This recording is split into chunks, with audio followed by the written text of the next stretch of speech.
Hey, it's Chuck Charlton here with the Charlton Advantage team at Royal LePage in Milton, and I'm with a dear friend, Marcia Alderson, with the Chris Keleher team in Collingwood, also with Royal LePage. We're both kind of a big deal, right? At least we think we are. Well, there you go. But teams, both of our teams have great presence in our local markets, and a lot of what we're talking about today is just community awareness, talking about how we can make our communities better. And we're filming this, if we attach a time to it, in summer of 2020. And it's been quite the year. You know, we started in the real estate market was going gangbusters for the first few months, and then we had COVID hit. And a little later in our conversation, I want to talk about some of the things you're doing to support businesses, because places like restaurants, a lot of businesses are really suffering. Real estate is considered an essential service for the people that need it. But I think that we have an opportunity. We're connectors in real estate. And I think one of the things I love about you is that you're a real connector of people. We met maybe 4 or 5 years ago, but you're the kind of person that I think people feel like they've known you their whole life because of your warm, genuine personality. And, but I wanted to start. So we had the unfortunate situation that happened a couple of weeks ago with a gentleman named George Floyd, and killed because of police brutality. He was a person of color. And so the conversation about race and white privilege and Black Lives Matter and all those things are definitely top of mind right now in summer of 2020. So I wanted to, first of all, I'll get you to introduce yourself a little bit, and then I wanted to talk a little bit about how you came to be. Right, because the birth of Marcia is a very interesting study in race, right, and in humanity, I think too. Yeah. So if you're okay starting there, I'd like to do that. Yeah, absolutely. So why don't you introduce yourself? Well, hello, and thank you for spending a little time with us and talking about this very, very important subject. And I really, Chuck, wanted to thank you for coming to me and saying, hey, can we do this? Can we have a conversation and see where it goes? There's just a story there, and I think it started obviously with how you were again born, and it's just continued on, and the contributions you're making right now, both because of COVID and because of Black Lives Matter, and just trying to be a better human being. I think, like I was saying before we started recording, you're living your best life right now. You've hit this lane where your energy and your personality are just completely in sync with the need for change right now too. There definitely is a huge need for change. And so you going back to my story, why are you talking to me today? The blonde-haired sort of Jamaican here in Collingwood. So when this George Floyd thing really hit, and wow, I felt it to the depths of my soul. And I think a lot of us did. And I think a lot of us did. It's one of the change that's coming is kind of a gift of COVID, that everybody is focused and paying attention on this and learning from it. So I decided it was time. I was having a conversation about this with my son, Matthew, who just turned 18. And it's the first time that we've had a conversation about race, really. And I told him the story of his grandparents. That's interesting to me, because you do hear that parents sometimes would kind of almost give their kids instructions. Look, if you get pulled over by the cops. I'll get to that one. Right. I'll get to that one. Yeah. So that's interesting. 18 years old, never had a conversation about it. No, and you know why we've never had a conversation? Because the color of our skin is fairly light, and I don't worry about Matthew. So coming down to when we had this conversation about, what was going on and why I was particularly so upset that day, I decided it was time to tell him the story of how his grandparents met. So my mother, Yvonne Hobbs, was a Jamaican nurse. She was born into a family of a fair amount of privilege in Jamaica. Her father was a dentist, private schools, and she decides that she's going to further her education in Canada. Thank God she picked Canada. She didn't pick the US because of the racial tensions back then. She didn't pick Australia because they wouldn't let people of color in. So, little known fact. Yeah. She picked Canada. And up she came. I think she was about 20. She came in the 50s, and she furthered her education, and she became, a fairly well-paid nurse. I guess she was able to save enough to buy her first house. And she went to a new subdivision in Scarborough, put down her money, walked in, met the sales agent, picked her lot, picked her house, wrote the deposit check, wrote the full price firm offer, and picked her lot. My father was the sales agent, also the whitest man in Canada, I swear. If you've seen a picture, you understand. Okay. He went to the builder with the offer, as we do. Yeah, I did follow my father's footsteps, presented the offer to the builder, and said, here, I've got a great offer. It is from this Jamaican nurse. She's well qualified, great job. And the builder took the offer, put it back across the table to him, and said, I will not sell to those people. So you can fill in your own word, whatever he said. It was black, it was people of color, it was something else. I don't know.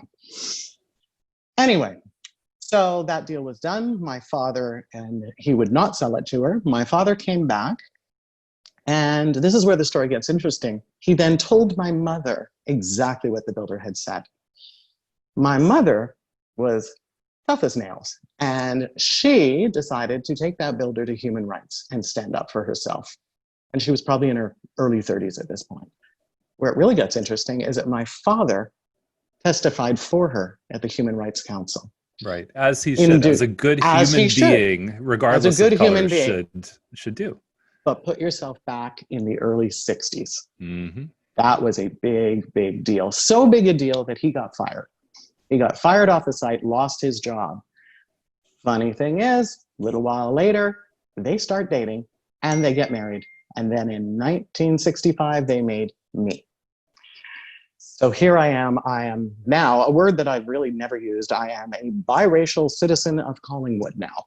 Now, the interesting thing about how they raised me was that I never heard this story until I was probably in my 20s. My father had passed away by then. I was in my 20s. My mother sat me down and told me this when I was able to handle it. She also told me that this wasn't the first type of racism she'd encountered. When she first got here, she would call for, an apartment, and she was very well spoken, and she would call for the apartment. Yes, it's available, come right over. She'd go right over, she'd get to the door, and suddenly it was rented. Oh, I'm sorry. Very politely, but I'm sorry. Happened over and over again. So, you have those things. Now, growing up, we lived in a suburb in Scarborough in West Hill, and I didn't think there was any racism. To be quite honest with you, I lived a beautiful life.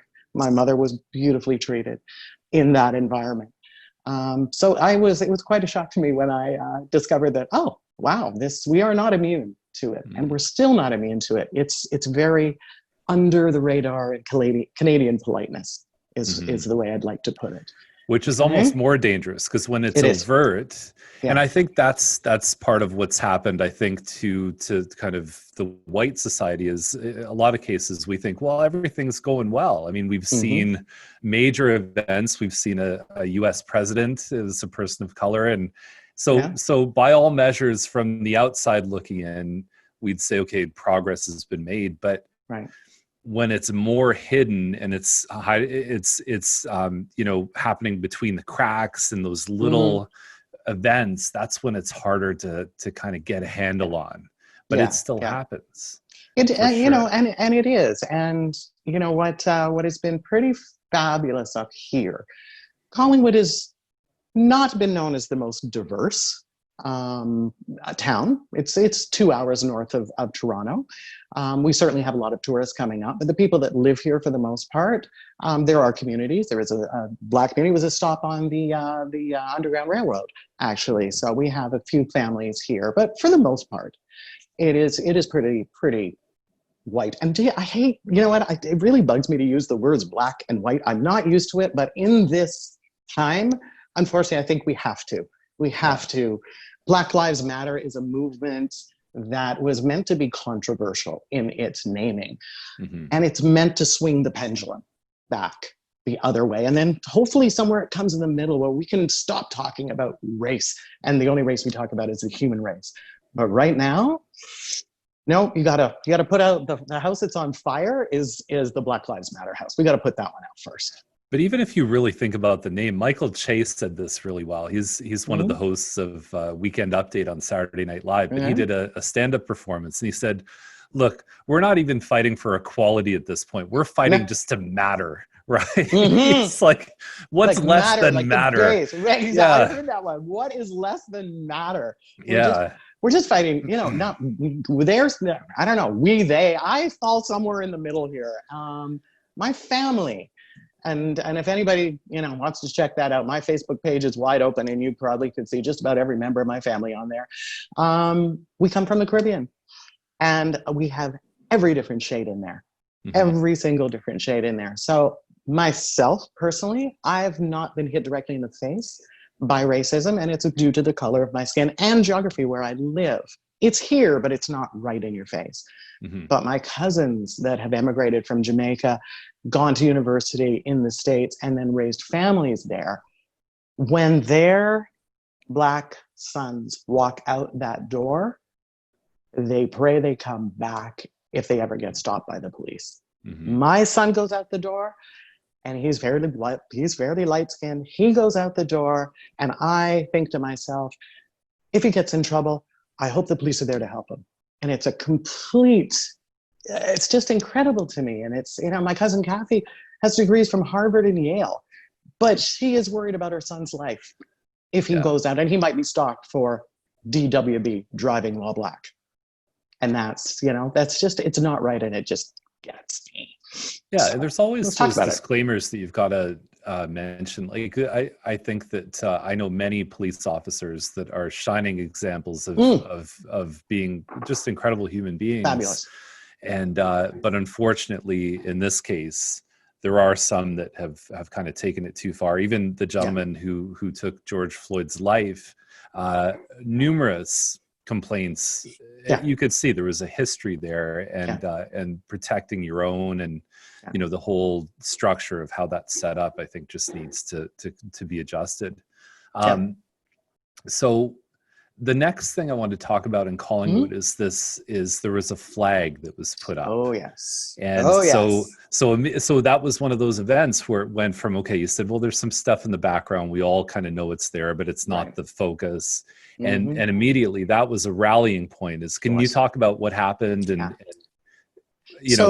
beginning, middle, and end? Because I think it's had a nice sort of transition story. It really has. So there's a gentleman. Well, there's a couple that are up here, and that there's a gentleman who's ironically not too far, a couple blocks away from me, and just tucked in, and I never really noticed it. But he has been flying a Confederate flag on the flagpole in the front of his home. Now he claims. So that symbol to you represents what? Like when you hatred, see that? I see that it represents hatred, slavery, and racism. It has been used by white supremacists. I mean, statues are coming down all over the States, but it is like waving a swastika in the face of any person of color or any person that is different. Anybody. So it is a hate symbol, plain and simple. And I think most people across the world can agree to that. There are a few that see it as history, and he's claiming that he does Civil War reenactments, and it's simply a form of pride for him, and he doesn't mean to offend anybody. We don't agree. So a petition started. Biracial family had moved in across the street. Now they say they didn't see it when they bought, and I tend to believe them, because if you'd seen that big flag waving in your face, you would have noticed it. So maybe it was down, up. It's gone up and down before. And then basically they wanted it down. There was a petition that was started last year before George Floyd, before COVID, and it got about 200 signatures when it went out there. It went to town council, and town council said, I'm sorry, but we don't have a bylaw and there's nothing we can really do about it. And it kind of died. Well, when all of this came back up, the petition resurfaced. Some people saw the flag again, and then it started taking on more meaning to all, not just people of color. It started taking on more meaning. And the petition went out again. And it got circulated. And I think within about 5 or 6 days, they went from 200 signatures. It is now over 31,000 signatures. Wow. Collingwood has about 20,000 people in it. Okay. So I know I signed it, right? It was, Thank you. Something where it went, it hit the masses. And I bet if it went to the media, it could have probably got 500,000 people to sign it. Exactly. Right. So we then, you could see that was a real rallying point with people. And then we took it back to town council, and they called a special meeting on Monday. And with the help of a group, we had our nice little chat with town council, with deputations.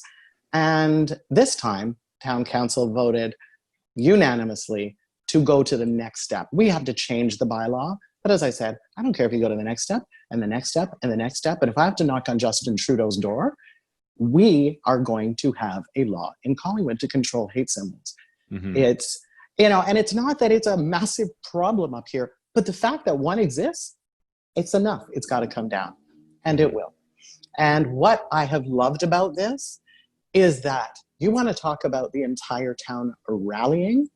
So not only did the petition go crazy, there was 2 Black Lives Matter marches. I call them protests, marches, rallies, whatever you want to call them. 2 of them in the same week, not started by me, not started by any person of color, started by the citizens of Collingwood. One was started by grade 12 students, and there may have been some students of color that organized it, but the one I met, Renee, and that was on a Monday afternoon. And I thought, well, I'm in this petition thing and the George Floyd, I guess I better at least attend. Not expecting maybe 50, 100 people. I made my little sign that said a time for change. It was orange, of course, if you know me, Chuck. And I walked into town, because I live right in town. I walked into town and found myself in the middle of 2,000 people. We had a similar experience in Milton. Yeah, we had a couple of high school students, white, right? If you want to apply that label to them, and they just said, "What we're seeing is just something that we don't want to see in the world we want to grow up in." And so it really gives you a lot of good feelings about the youth, right? So much hope. Yeah. So much hope. And again, very, I mean, I thought, okay, like they were congregating on a corner, and it blew up, right? And there was a ton of people there, more than you'd ever expect. And they, it's not just that they just walked over, Chuck. They made signs. They, there was thought and effort, and people spoke, and we marched down the main street of Huron, Ontario. The police, by the way, were incredible.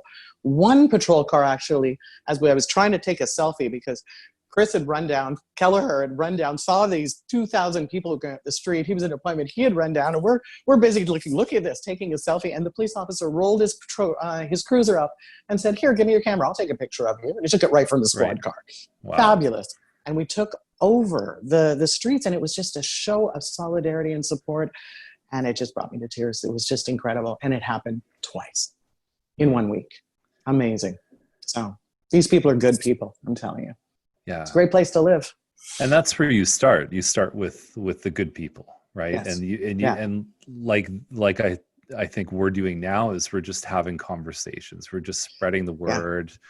I heard someone say something really powerful to me. They said, look, if you were in the hospital dying and you needed blood, would you care if the blood came from a black person or a white person? It's the same blood, right? There's no difference. We all bleed the same. Yeah, so it's just our candy coating that causes all the issues, which is funny. Exactly. So 2 Black Lives Matter, very peaceful. Very peaceful. Just if you want to call them protests or gatherings, whatever it is, right? It's just a show of solidarity for the fact that we're all human. What happens next? Because when I look at this as saying, okay, look, I think there's some people of color, and I'd say Black, Indigenous, anybody, right, who's kind of historically been in that position. Right. And they're saying, how do we make this different than all the other times when something has happened, whether it's Rodney King or the civil rights movement or anything else. And there's a lot of white people that are saying, okay, look, I understand what's going on here. Woke, if you want to call it that. Yeah. But they're kind of, it's funny because they're looking at Black people saying, what do I do? Right. Which is a funny thing because it's like, it just doesn't make any sense if you think about the oppressor asking the oppressed, how do I fix? Right. Well, the good news is you can always ask me. And if I don't know, I have an army of family that will send me and have been sending me so much material to provide to people that have questions. Yeah. And want to know how to make a change. I saw a great interview with W. Kamau Bell and Conan O'Brien. And what I love about Conan is he really understands when to make a joke and when to listen and to be serious. And he understands, I think, on a deep level what's happening. But what do all people at this point do now? Like, we want to obviously keep the conversations going. Yeah. We don't want it to flame out in a week or two. Well, and what do you think happens next? I think, from my perspective, what I really hope comes from this, like you said, keep the conversation going. But I've heard it somewhere and it's now part of my language. Let's fix this, having one uncomfortable conversation at a time. So when you hear something that's maybe a little off color, when you hear something, stand up and say, maybe you should think about it this way. I don't mean get into fights and screaming matches with everybody, but stand up. If you feel it's wrong, maybe look inside yourself. Like, we all have biases. There's biases in me. Come on. Every one of us has a bias in it. But look in yourself and ask yourself, I have a different perspective. And a friend of mine, this kind of started because a friend of mine in our office has adopted a Black son from the Caribbean. Her and her husband are very white. She wrote a sort of a Facebook post saying, okay, you see Jax with us now, but when Jax is older and a young Black man walking down the street and you see him alone, how are you going to react? Ask yourself that question. And if the question is, are you going to give it a pause for a second? Maybe you need to examine that. I'm not talking about the fight or flight reflex. If you see a gang of any color walking towards you and it looks threatening, get out of the way. Well, there's a deep wiring in our brain that sort of senses, that has to jump to conclusions, and that's how we survived as a species. But to immediately notice when it's happening and when it's appropriate in present day 2020, not being cavemen searching for food out in the wild. Right. Just examine that. And I've started, and I didn't do it before, I must admit. I'm one of the I hate conflict, but now I can't let it go anymore. So, if I've seen friends make a post on Facebook that I think, I don't know if you really thought about that before you did, or I will then message and have a conversation. One uncomfortable conversation at a time. You won't change everybody, but there's a lot of people that they have the luxury of ignorance because they've never been taught. The history is not taught in school. They don't know that many people. I have a different perspective. I come from the Caribbean, and I have a lot of examples of fine, upstanding Black men in my family, in my life, so I don't have that feeling when I see somebody that, I wonder if I'm I don't have that. I have a different perspective. So, and I hope everybody can sort of become eventually colorblind, but it's not going to happen immediately. It's one conversation at a time, uncomfortable or not, and whether or not there's a consequence to it or not. There might be, but and I think what I've noticed happening is sometimes there's that shutdown effect too, where people will see someone make a statement, or even something as innocent as all lives matter. I mean, we've talked about how that's a little bit of a silly statement when you really deeply understand what's happening. But some people say it because the intention behind it is there is an inclusive nature of just saying, okay, all of us should matter. That's a nice human thought. But in the context of trying to build up a group that historically has really, been beaten down by a system, is we need to say, okay, really, Black lives do matter. But my point is that people would see something like all lives matter and say, well, they'll get angry, or they'll defriend somebody, or all these kind of social. But by the way, an in-person conversation is far more valuable, or a Zoom call like this, far more valuable than just typing. Yeah. But I think that where it starts is you invite somebody to your table, right? Is that in a sense that you've got to start from, look, let's have a real, I'm not going to get upset. I understand your perspective and where you're coming from. And you may have had, you know, parents that taught you certain things. You may have had your own experiences, maybe things that should be known to you or not known, but to just kind of say, would you like to take a seat with me and let's talk? And that's where things, I think, are going to change. Like I said, one person at a time. Had a friend who tried to organize something as a white business owner in her community, and felt like the politics of it got in the way of her trying to create real change.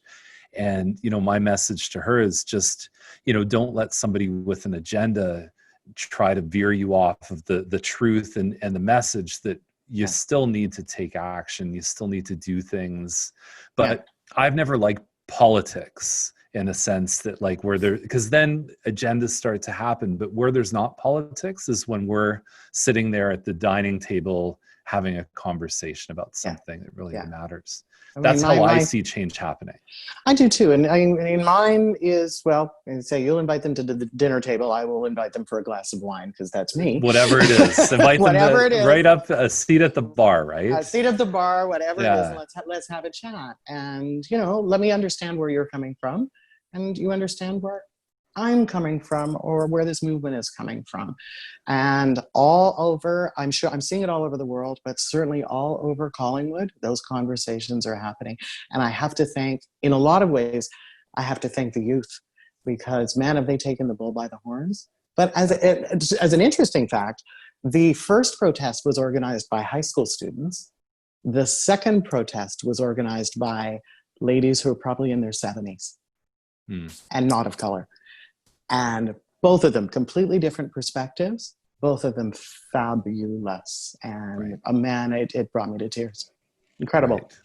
Well, just for people at 70 years old to see what they've seen.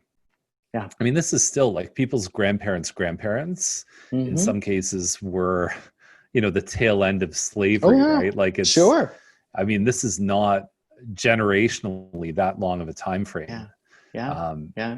And still you had the redlining and all the rest. I mean, the whole history of it. I'm learning all about that now. I actually didn't know a lot about it before. I don't know a lot about the American history of it, but boy, I've been following you and I've been learning a lot. Thank you, Chuck. Well, it's you're just trying to discover truth, right? I mean, that's the whole thing. And you know, I'll say another interesting thing is that a few friends that I've known since I was young, since I was 10, 11 years old, we have a little WhatsApp group and we chat. And so all of us have started to direct our focus in our communication as friends towards what we think about defunding police and what we think about, you know, like what's going on. I mean, one of the guys, a dear friend of mine, one of my groomsmen, he was talking about at church how they really took the message very seriously and said, if you are a person of faith, whether you're Christian, Muslim, you know, whatever it is that you need to recognize, like in Christian, I'm not a very religious person, but there's the body of Christ, right? There's the cracker, the wafer that you have as a Catholic that you, so they said, you may not realize it, that the body of Christ may be, you know, black with a knee on their throat. But like the important thing is to remember is that the Good Samaritan for any religion is a real concept, is that to help somebody less fortunate is something that like if you don't recognize when somebody has a knee on their throat, as a person of faith, it's your duty to say that's not right. Yeah. You know, it's just, that's the way it is. And that was the message at church, is that it's just, it's again, bring it back to a human concept that, you know, there's a group of people that need help and have struggled through a systemic process that has caused, you know, a different life for them. Okay, so anyway, I don't want to sort of make it too heavy. I want to keep things nice and light. But it's all a learning process. And I might look back on this video, and you might look back and say, "Boy, what have we learned since then?" And look at the progress and all the messages. What do you think the future looks like for this whole just movement, I guess you could say?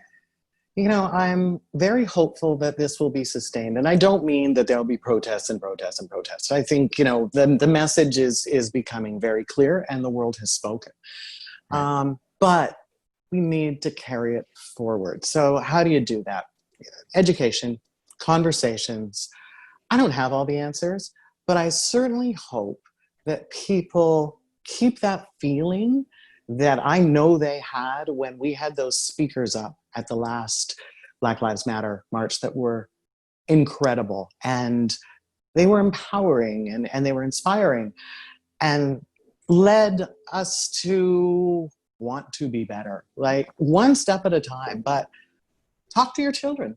Talk to your children. It's not easy. Talk to your children about what's happening, what's going on, what they can do. Read. Look, there are so many little, even short videos out there, sort of explaining the history of what's happened, explaining what's happening now, all kinds of resources. And I'm happy, I'm always happy to help with that. This is a very new role for me, but apparently it is my role right now, and right. I'm happy to take it on. And I want to be a very, easy person to come in and just bounce things off, talk to, ask, I had a lot of people before the first protest, and 2 or 3 that messaged me just before then. And I think people think I arrange these things, but I don't. But, and say, Marcia, I'm people I don't even really know except for Facebook. I'm thinking of putting this on my sign. Is that appropriate? So the fact that people are even making that effort, yeah. I'm just so grateful. It's so inspiring. We have to keep the conversation going. And I hope one day it doesn't matter anymore. I really do. But I think it's going to matter for a while. We can't come out of 400 years of that kind of oppression, certainly in the States. Listen, don't get me wrong. Canada is not nearly the States. Right. But it is here. It is here. It's under the surface. It's Canadian politeness. So let's, we can hit it with the same thing, with the Canadian way of, and as I said when I was speaking in town at the first march, don't attack when you're having those uncomfortable conversations. Kill them with kindness, kill them with love, and kill them with education. Right. And just present a different point. And just try that one at a time. And that's, I think that's the first step. And then we'll go from there. I don't know what the next step is. One at a time. Yeah. I saw a really interesting interview. So Andrew Foliato from Just Sell Homes, right? Somebody who helps a lot of realtors with their marketing, brought 4 Black, very, I guess, professional, great in their business, brought them on and said, what about real estate specifically? Right? Like what's happening. And there was a gentleman there who said that even when people hear my Caribbean accent on the phone, there's a judgment, right? Like from he can hear sometimes when the conversation changes. And this is somebody who has a great education, who runs like I said, a successful business. What do you think in real estate? I mean, the traditional thing is like your mom experienced, where she would show up for a rental and be turned away. But is there anything you think in real estate that we need to focus on, or to change, or to kind of examine and say, okay, this can't happen anymore? Yeah, I think, personal biases, and it's not just necessarily just people of color. It's anybody who is a minority or visible minority in some way, in shape and form. And maybe we sort of have to try to examine our own biases. And when we meet a customer, what have you, just try to get rid of that. It's really hard because it's ingrained into us. And in real estate, we do, we have opinions of like, oh, that house is going to look like, or that house based on, we do. Try to get that out of the way. I think get it out of the way. It's not easy, but I think that's, do unto others as you would have them do unto you. It's the only rule that I live by. Again, like you, I'm not religious, but I live by that one. Yeah. I can think of an example in the industry where I had a client of mine who said, so in Milton, we have a very strong group of Pakistani born people who have immigrated in. And one of them said to me something. Now, this is not black and white. This is a thing where he said, yeah, but it's still, it's an example of prejudice where he said, I would never hire a brown skinned person to sell my house. And I've thought about it years later and just even recently because of the events that have been happening. And I thought I didn't say anything there. I just sort of said, okay, fine. Let's talk about, the value of your house. But I thought in that moment, there was an opportunity to just kind of say, are you sure about that? Because I know a lot of brown skinned people that would do a fabulous job to sell your house. Tell me more about that. What if I could, and I don't even know if the goal is to change their mind, but just to say, is this really something is this belief serving you, or is it something that's holding you back? Well, how about if, and Chuck, you can't go back and change the past, but you can certainly make a difference and an impact for the future. Right. And I think that's a prime example of us, and I've done it. Oh, good Lord, myself. I know I have done it. But I'm not going to do it anymore. I am going to speak up and be heard. And I think that is an excellent way to look at it. Just, are you sure? And examine it. Doesn't mean you have to clash with people. Mm-hmm. And you're not going to change everybody's mind. You're not. Well, the clashing automatically creates a you versus me situation versus saying us, let's look at the problem, right? It's now you and me. It's the same thing even in real estate where you say, okay, it's not me telling you a price and you deciding if that's okay. It's not me versus you when we choose a price. It's us deciding what we think a buyer should pay. And I know that's a bit of an abstract example, but we need to look at the problem as a separate thing and say, okay, we're now in this together to fix that versus the confrontation, because the world is so full of confrontation right now. I'll take a stance as a Democrat or a Republican or a, whatever it is that and I worry sometimes that this whole conversation about race is even turning into that, where it's become, white versus black versus saying it's humans versus a problem that needs to be fixed. I really like that. And I would love to move that to the next level where that's what I think the Black Lives, and I was never involved in it before George Floyd, but that was the tipping point, I think, for a lot of us. Mm-hmm. So as I said, I believe it was set up as a controversial bit, and it has to swing the pendulum the other way. And then I hope we get back to equilibrium where we can talk about the only race we talk about is the human race or fixing the problem. And I don't have to use the words white and black as descriptors. I can't remember who it was, but there was, how to fix racism, that a man was killed by a cop. There's no color in that sentence anymore. A man was killed by a cop. Let's hope we don't have to have that, even the killed bit anymore. But let's, keep on talking about it, keep on educating. It's really inspiring to see what's happening, and I hope it keeps moving forward. It's back in the 60s. There's a little story I'll tell you a little bit later when we get into those things. Well, let's do this. Now. So is this the Martin Luther King Jr.? Yeah. Mm-hmm. Okay, because we've talked about, we wanted to have this conversation. So why don't we do that? And then maybe if you want, I know you're a very accomplished singer and musician. And so tell me the story of Martin Luther King Jr. And then maybe we'll get a couple of bars from you and then we'll call it a day. How's that call it a day. So it was interesting.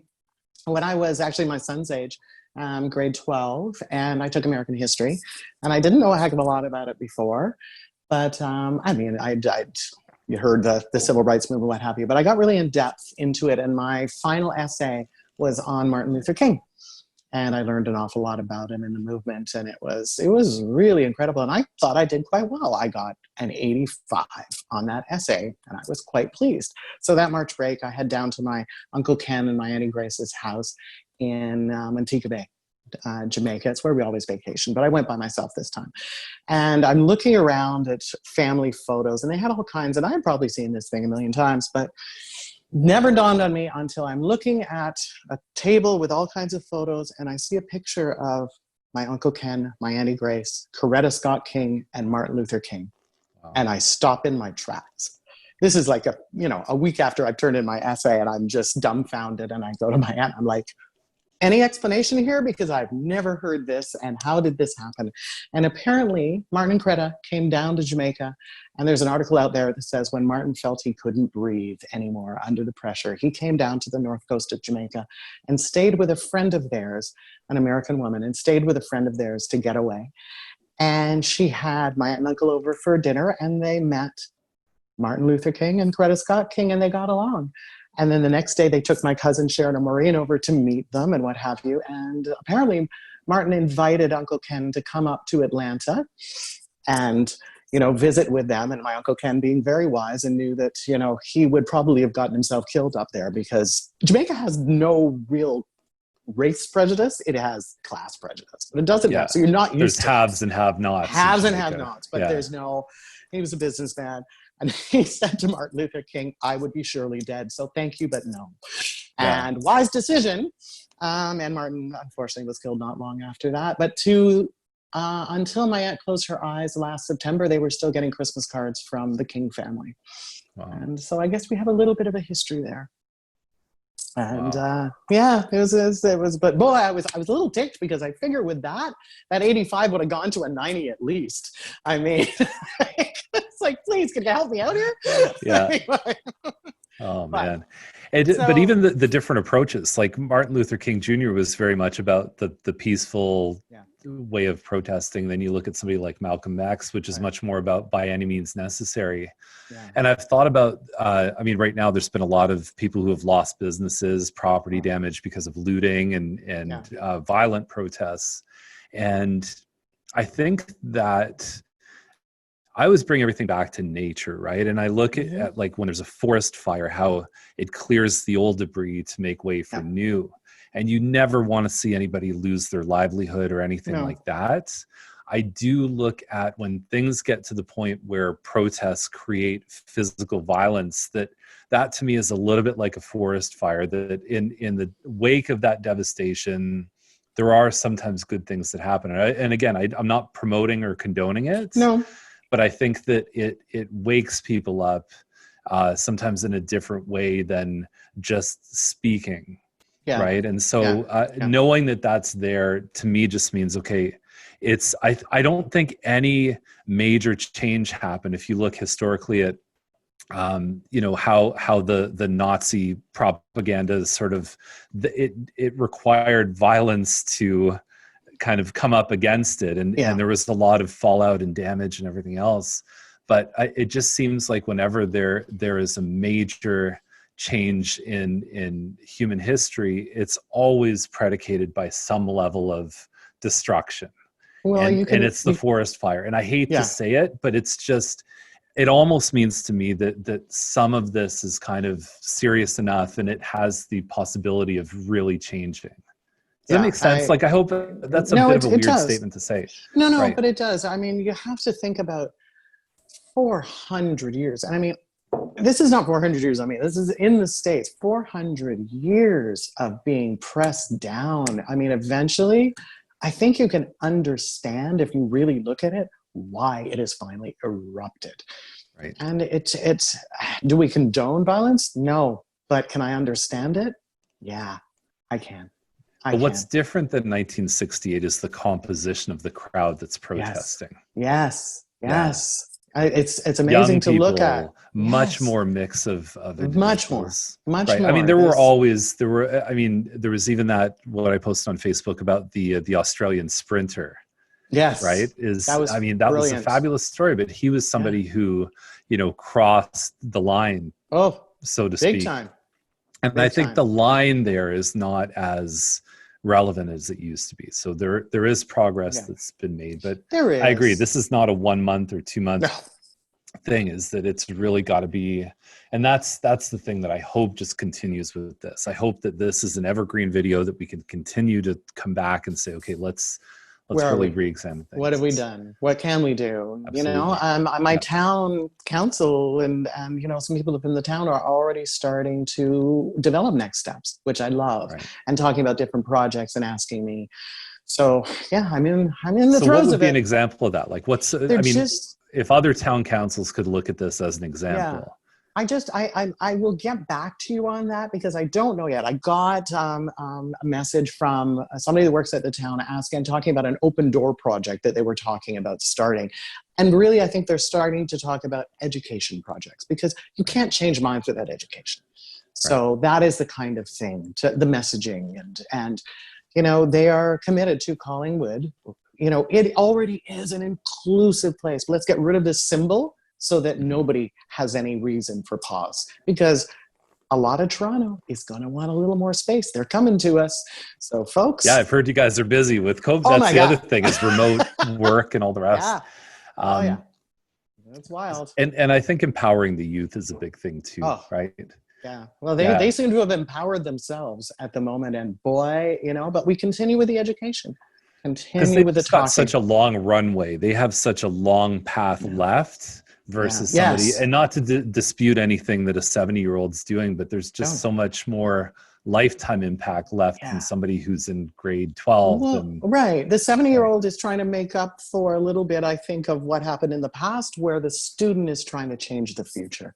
Mm-hmm. And that is going to be the real lasting change. And what I saw in both of those marches, we're moving in the right direction. I'm really, really impressed. Really, there's really a saying one of my mentors has said to me for years. He said, when the student's ready, the teacher appears. There you go. And that's true. The student needs to be ready on some level. The student needs to be ready. Yeah, well, I can tell you Collingwood's ready.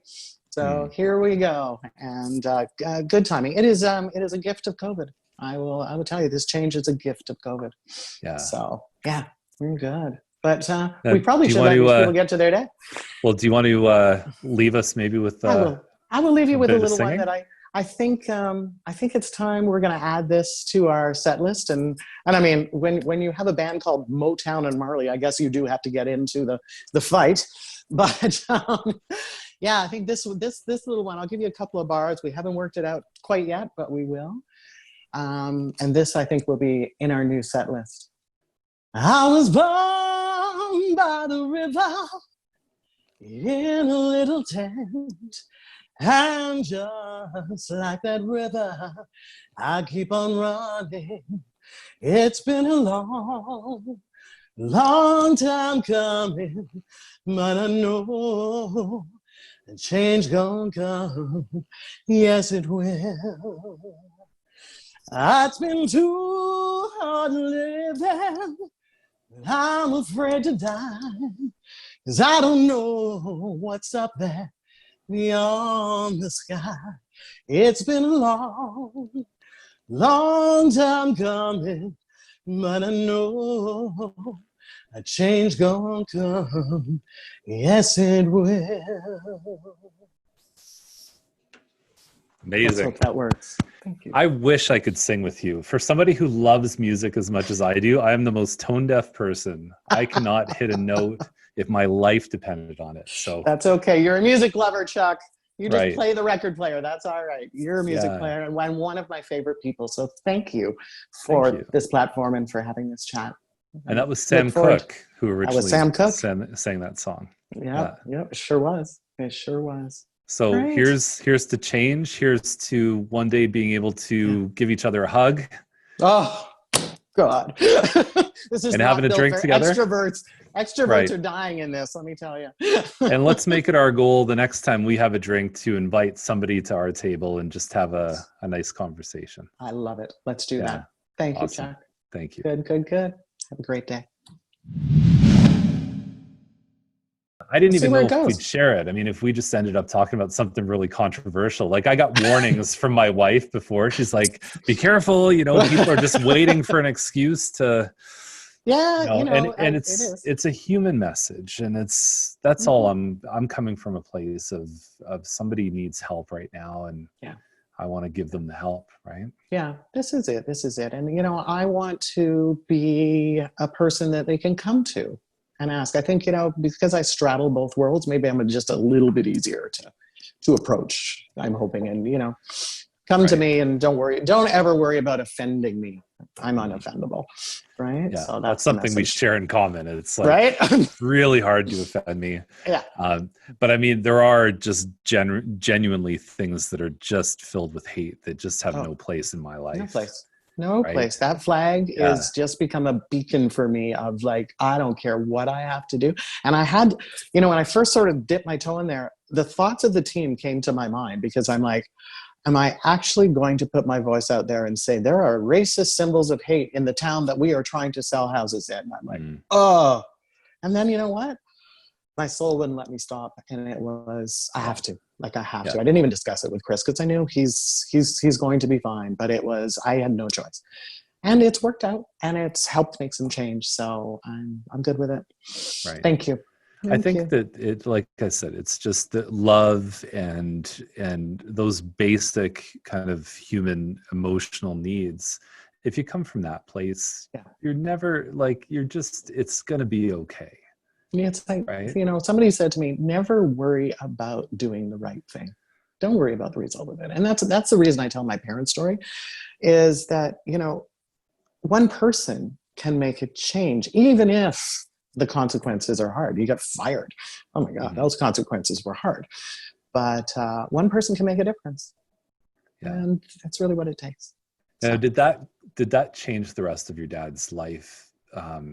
Meaning, like, after he got fired, did he bounce back, or was that something that stayed with? No. Okay, so he was fine, right? Well, the thing is, when one door closed, another one opened. Right? Yeah, real estate, and he just, and he became one of the top agents in Scarborough. And when I started real estate when I was 20, he died when I was 17, and I just picked up his little exercise book, went through all his clients, and that's when I got to know my father. When I started talking to his clients, and they were like, "Oh, I did it," and I was like, "Oh, okay, wow." Who knew? He was good. He moved forward. It was just one site. And again, conscience wouldn't let him do anything else. He was the kind of guy that would brush off a mosquito rather than kill it. So that was his thing. Yeah. But what I do love about it, Chuck, is that they never burdened me with it before I was old enough to handle it. Like, I just didn't even think about it. So you felt like it was the right time. You felt like it was. Yeah. Yeah. In that case, and now, now, like, kids, it's all over the place. This is a different world now. You can't protect kids from it now. Like, it's everywhere. So you might as well have the conversations. Right. You have to. Yeah, I would say in this sense that, it's like 12 is the new 20, right? It's that it's right. I'm not kidding. My God. Yeah. The stuff that they're taking in is in many ways. Yeah. No, incredible. So, it's a good thing. We should do one of these, down the road and see where we are then. Yeah. Well, I put that message out to potentially talk to other agents. I really learned a lot from my friends that are speaking, right? Is because instantly the first reaction is, whoa, like, hold on a sec. Like, why are we doing this? So there's one Indian guy in my friends. There's another guy who's half Japanese. And then there's two of us that one is German. And then I've got, Scottish. Like, I'm as white as, right. My Jamaican side is Gordons and Dewars in Scottish. But all educated. Like, we've got an accountant, a lawyer, I have a real estate agent that's done some pretty, real estate is not known as an esteemed profession, but I think our business is at a level where it's a real business. Yeah. And the other guy is one of the directors at the Special Olympics, right? So we've all done very well in our lives. Right. But it was a really enlightening conversation. I almost had the eye roll reaction when it was suggested, like, oh, great, we're going to sit here and talk about, great. But really, like, it was a bunch of guys who were just saying, this is what's going on. This is how I feel about it. Right. This is what I think I can do. And it's deepened the friendship. And then it's also made me think about things in a way that it's like outside of my silo, right? There were other thoughts that existed that helped me to figure things out. Yeah. I can see that. You need that diversity in your life to try to, see other people's sides, I think, as well, too. And, everybody has a different perspective, and they all enrich our lives. Yeah. So, we go from there. And oh my God, will hugging please return? I cannot stand this. Oh, and music. I love it. We open the patios, but they declare no singing and dancing. Oh my God, it's Yeah, that's just a tease, You're killing right? me. You're killing me. Right? Yeah, it's the natural byproduct of drinking and socialization right? is singing and dancing. Yeah. Good Lord. Oh man. We will survive. We will survive. What can you do? Good stuff. All right. But other than that, you're doing well? Yes. Busy? Yeah, we've suddenly in the last 2.5 weeks just gone insane. As we went from couch to Indy 500. Good. Yeah. Good. Yeah, We'll be fine. I mean, we'll be fine. Yeah, unfortunately, real estate is an essential service, right? But it's now people have put off their plans long enough that they're just saying, okay, I got to do something now. Yeah, and it's like, it's not like before we were waiting for it to end, and now you realize, hey, it's not going to end. Okay, well, we just have to figure out a way to move forward. Even salespeople in their heads had to figure that out. It was like, so many people just went underground and just stopped. Yeah. Not us. But even within my team, I had a lady who was terrified, didn't leave the house for a month and a half. And she said, I'm going to a patio with friends this week. And I said, my gosh, how the tables have turned. But she's just so tired of the monotony of just not being out and not being social, and versus me, I, as an introvert, I can last much longer on the self-isolation, right? Dying, Chuck. I'm dying. But anyway, we'll figure it out. We'll figure it out. But we're moving forward. But thank you for this platform. That's pretty special.